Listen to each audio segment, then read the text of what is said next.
This is now part 12 of emergencies in first aid, and we talk about electric shock. Electric shock is where you get to, let's say you touch an open cable or a naked cable, and then you know what electricity does to you. A shock basically is where you have got no enough oxygen delivery to tissue and someone can go into a shock. And that is basically things are happening but you don't know what is happening. So that is a shock. So electric shock is a shock that is caused by electricity. Okay. So in electric shock, respiratory and cardiac arrest can occur as a result of receiving an electric shock. So the respiratory system can be arrested, the cardiac, the heart can be arrested, meaning they can even stop to function. So this may be from a faulty electric device, exposed live wires, or from being struck by lightning.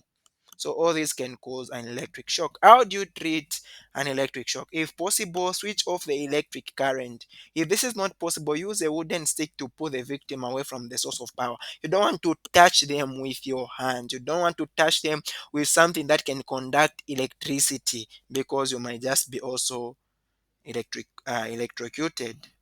So another thing is, it is important to isolate yourself from the current as much as you can. Do not touch the victim directly. Use an object that is made of non-conducting material. That is why you want to use a dry wooden material. Never use a metal object on anything that is wet or damp. Because if you do, the metal and water are conductors of electricity, so they can actually also shock you. Okay.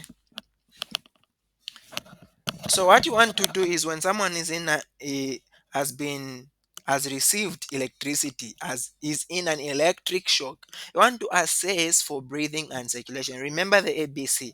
Is the airway good? Breathing and circulation. Because if someone is not breathing, they can die. If blood is not circulating, they can die. So you can begin cardiac and or mouth to mouth. So you can be doing a cardiac resuscitation where you are pressing on the chest like that, or you can perform a mouth to mouth immediately. Okay. If the victim starts to breathe spontaneously, you are going to look for and treat any burns which have been sustained by the shock. Do not delay resuscitation in order to do this. Do not delay resuscitation. So if you want to do a mouth to mouth, make sure that you do it as quickly as possible, or a cardiac resuscitation. You don't want to start treating wounds or any burns before you performing a mouth to mouth or a cardiac resuscitation, because if someone is not breathing, if someone's heart is not functioning, what's the use of cleaning the wounds if someone dies at that point? Okay, so the first aim is to make sure that their breathing and circulation is happening. You need to make sure that you get the victim to the hospital as quickly as possible. So that is going to be it for this part. In the next part, we talk about fainting and how you can be able to manage it.